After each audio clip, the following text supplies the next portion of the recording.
After studying this module, you shall be able to know about signal of quality, search and experience goods, learn about the signaling effect, evaluate the reputation and advertising as a signal of quality.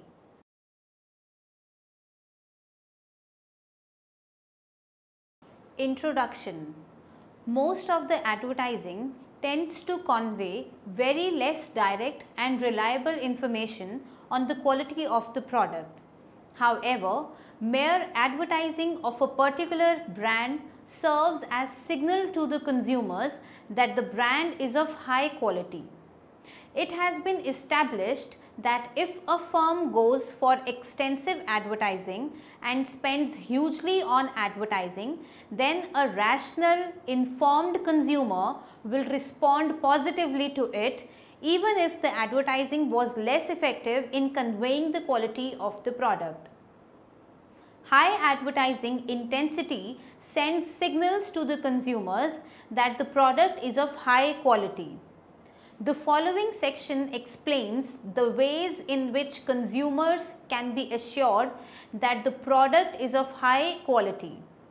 This is followed by examining the role of reputation and advertising in signaling the quality of the product.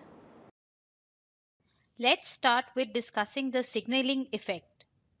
Usually, in the study of the market, it is assumed that both the sellers and the buyers are equally informed about the quality of the product.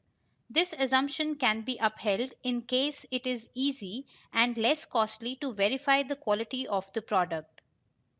The price of the goods will reflect the quality of the goods in case differentiating between high quality and low quality goods can be established at a cheaper rate.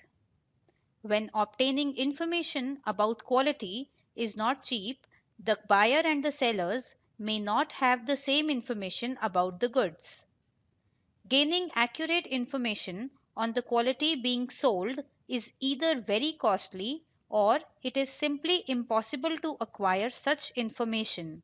For example, buyer of a used car has very limited option to determine if the car is really good or not, while the seller is fully aware of the condition of the car. This asymmetric information might result in inefficient functioning of a market. Also, it is not always that the buyers are poorly informed. For certain category of products, consumers can determine the quality with ease either using their everyday knowledge and awareness or by doing some research on the product before buying it. This includes dresses, flight services, electrical appliances, etc. All such goods are termed as search goods, while in cases of certain goods, quality can be determined only by gaining the experience about it through using it after purchase. All such goods are termed as experience goods. This includes high priced coffee, which is good enough to feed the caffeine addiction, an over the counter drug for headache that might cure headache, or a new cricket bat which is good for stroke play as claimed by the seller. Quality of these products can be determined only after the consumer uses them. The most important of all experience goods are hiring of personnel, as it is difficult to predict the performance of a manager at the time of recruitment. It is determined only after he has served the organization for some time. So, the major issue with experience goods is that the consumers have incomplete information when they decide to buy a product. Under such asymmetric condition, the seller may have incentive in providing inaccurate information. The seller either tries to convince the buyer that the product is of higher quality than the actual quality, or he may simply reduce the quality in order to save the cost. As the consumer can easily anticipate this, there is always a chance of market entering into low quality equilibrium. The firms will try to save money by lowering the quality, and the consumers would have such expectations, though it will be better both for the firm as well as consumers if the firm produced high quality products and the consumers were aware that they are going to get high quality in future. Lastly, there are two ways by which a firm can assure its consumers that an experienced good is of high quality, that is, by building reputation and commitments.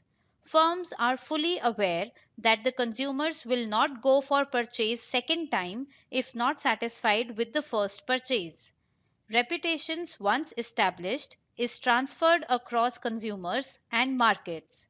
It is also transferred to the new buyers by sharing of the experience of the older buyers. The reputation is also used by the firm to expand into new market.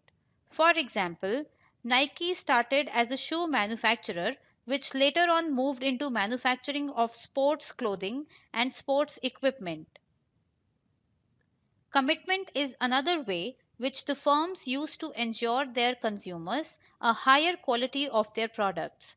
The simplest commitment is offering warranty on their product. A manufacturer of sports equipment, by offering lifetime replacement warranty, ensures that the buyer will value the product as if it had infinite life. This would make the buyer realize that the firm would produce durable goods that would last longer, as it would be cheaper for the firms to do so than to face the regular replacements and dissatisfaction of the consumers. Firm's reputation that it produces goods of high quality also serves as a commitment to the consumers that the firm will not compromise with the quality of the product. Now, we will discuss the signaling effect. Advertising is considered as a means of providing information. Economists are of the view that advertising not just provide valuable information about the product, but it implicitly provides the signal about the quality of the product to the consumers. The level and not the content of advertising act as a signal for the consumers to access the quality of the goods.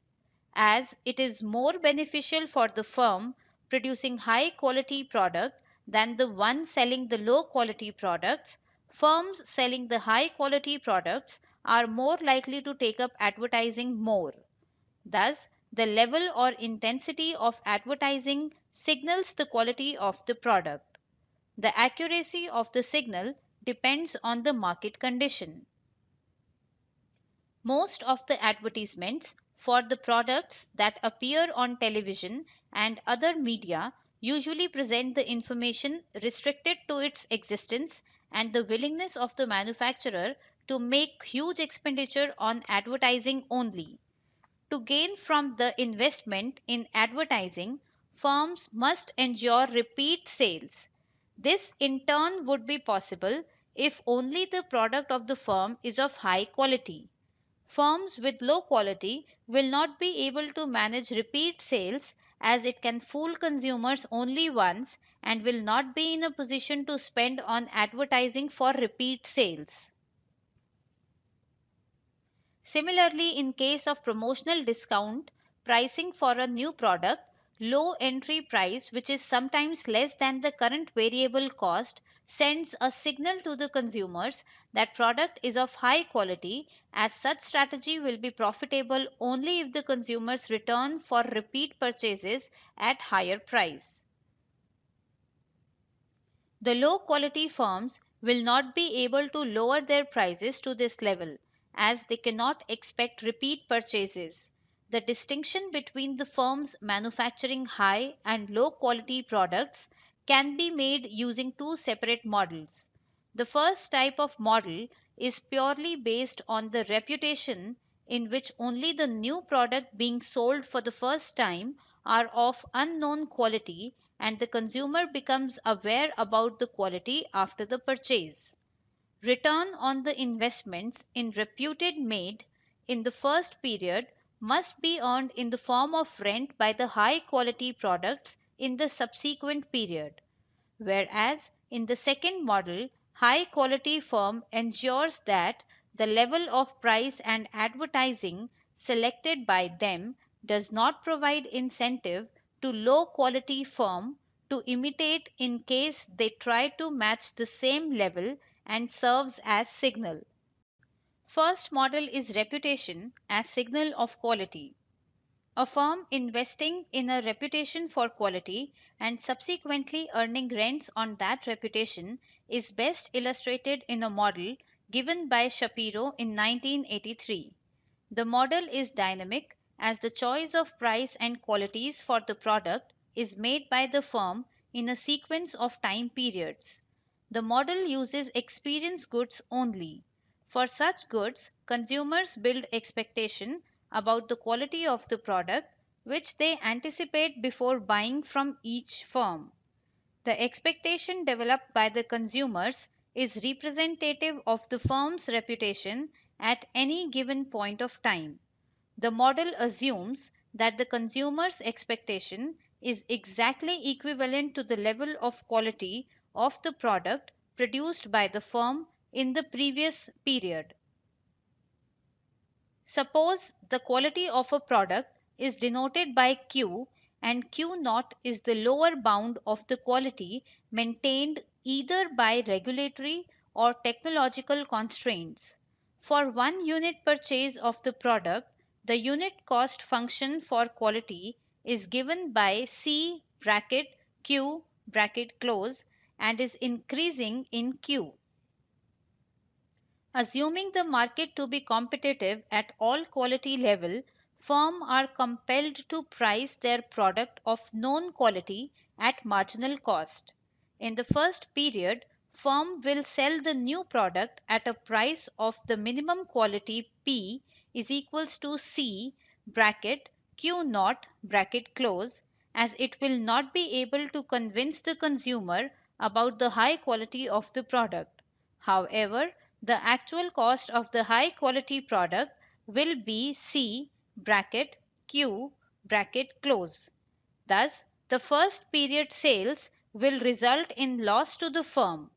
This loss is considered equivalent to the investment in reputation, which is recovered in the subsequent period. The equilibrium condition is termed as no milking condition. The firm producing high quality products can always afford to increase its profit in the short run by reducing the quality to the lower bound. Consumer will continue to purchase for at least one period due to the firm's reputation. This has been termed as milking its reputation.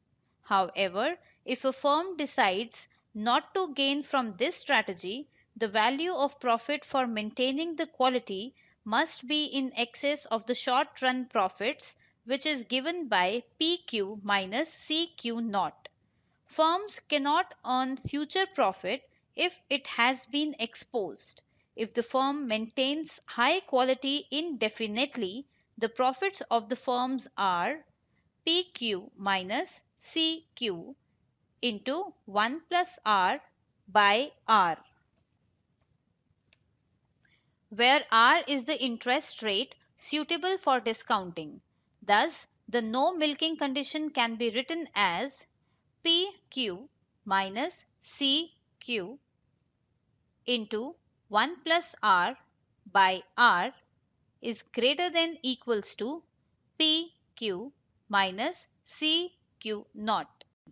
The above expression can be rearranged in terms of steady state price for a non-milking firm selling a product which is above the minimum quality.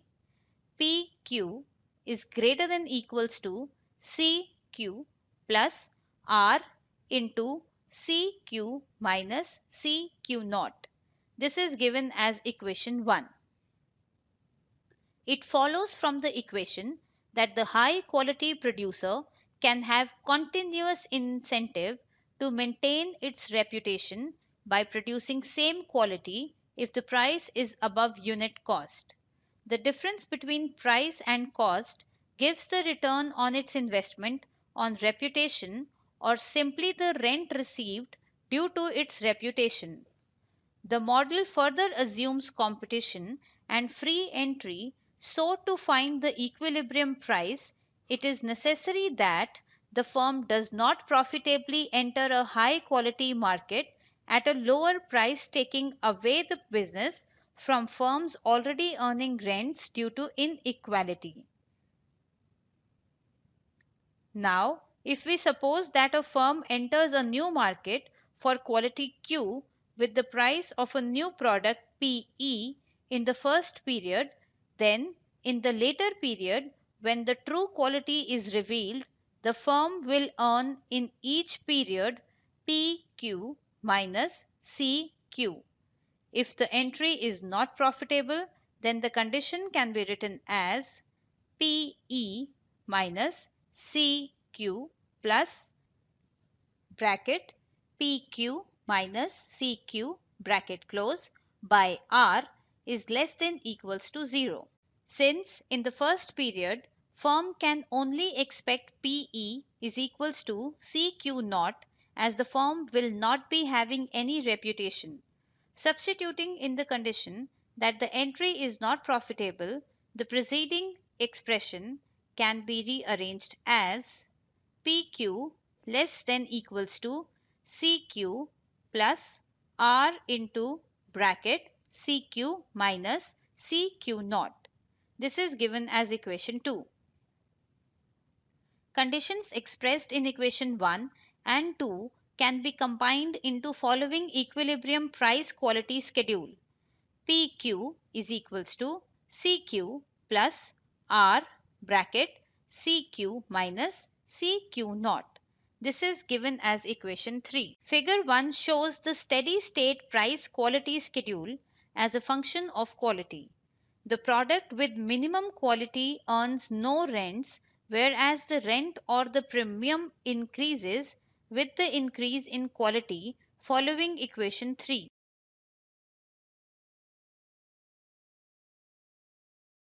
Moving on to the second model, which is advertising as signal of quality.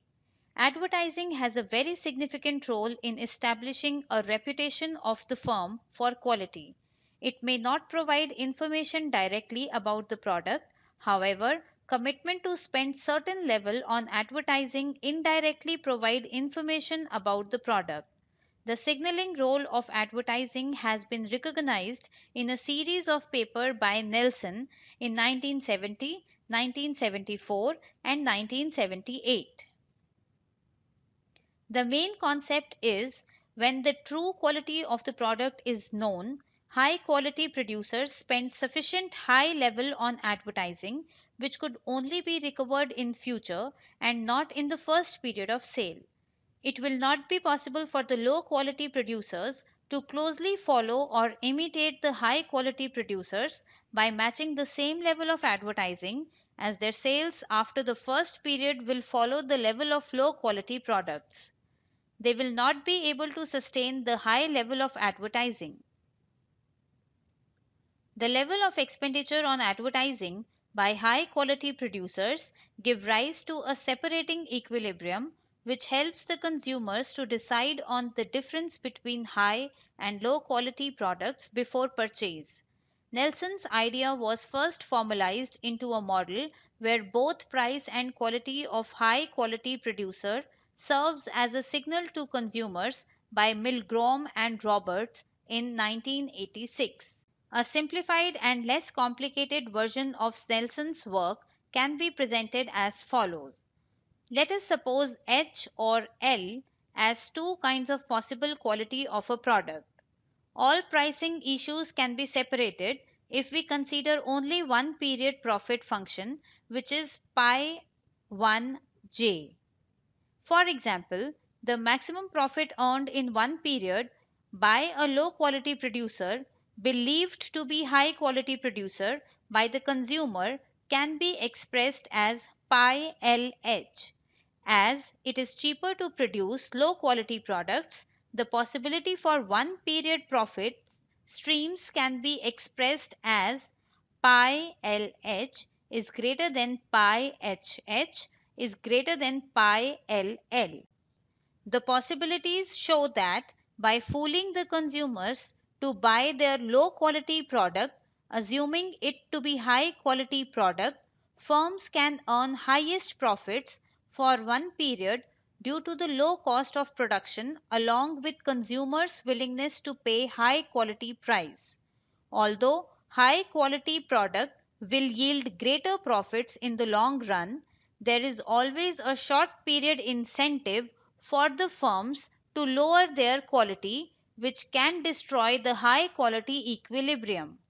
It follows from the above assumption on profit that in the absence of advertising, imitation by the low quality producers will be a profitable affair.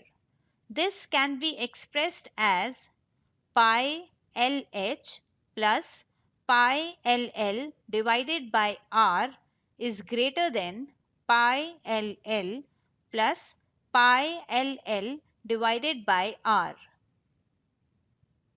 The left hand side of the above expression is the present value of profit stream of low quality initiator dubbed as high quality producers for the first period before it is found out. The right hand side is the present value if the firm sells their product honestly without claiming to be a high quality product. It further indicates non-existence of separating equilibrium. It will not be possible for the high quality producers to distinguish its product from the low quality products. However, by setting the advertising expenditure as $1 at a reasonable high level, high quality producer might be successful in making the imitation unprofitable for the low quality producer. The imitation will not remain profitable, and also separating equilibrium can be achieved if the expenditure on advertising A is such that pi LH plus pi LL divided by R minus A is less than equals to pi LL plus pi LL divided by R. Here, consumer will be able to easily make a distinction about a heavily advertised product as a high quality product. Also, high quality producers find it profitable to create separating equilibrium, as it is implicit that if the high quality firm tries to enter the market without advertising signal, the low quality imitates would simply run over them in all the periods and would not be able to make significant profits. However, the high quality firm may adopt the strategy of offering low qualities under the strategy of if you can't beat them, join them. This would happen under the following condition: pi HH plus pi HH divided by R minus A is greater than pi LL plus pi LL divided by R. Thus, it is worth noting the fact that the advertising message is irrelevant and only the expenditure made on advertising serves as a signal of quality of the product. Consumer awareness about the money burned is by far the most important signal. Hence, just as in case of an expensive advertising campaign, a much publicized charitable donation can also be a signal. The above discussion on the signaling theory provides the reason for some persuasive advertising containing very little direct information. As the act of advertising itself serves as a signal of quality of the product, it explains heavy advertisement of some of the popular brands of the detergents, car, soap, and other experience goods, which are often low in hard information content and are more concerned about look how much money I'm spending on advertising. The signaling argument is just not sufficient in explaining the different forms of persuasive advertising. For example, some of the popular brands of cola and other beverages, which have been in the market for long and most of the consumers had experienced their quality at some point of time, still spend a lot on advertising. Thus, signaling role of advertising is mostly attributed to newly launched products.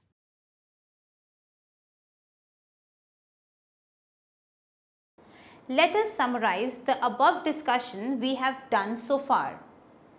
Category of products whose quality can be determined with ease using their everyday knowledge and awareness are called as search goods. For example, dresses, flight service, electrical appliances, etc.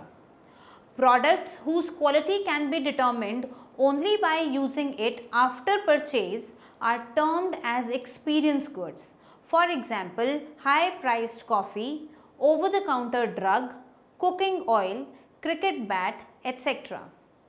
Reputation and commitments are the two ways by which a firm can assure its consumers that an experience good is of high quality.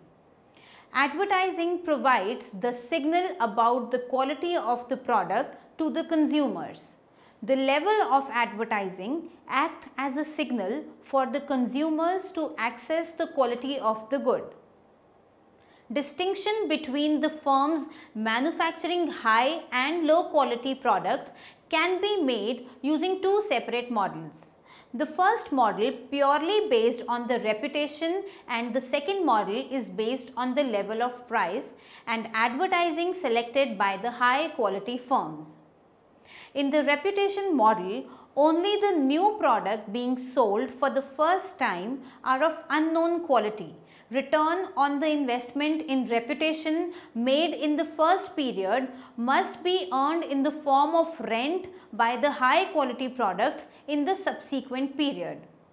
In the model where advertising serves as signal of quality, high quality firms ensure that the advertising intensity does not provide any incentive to the low quality firm to initiate.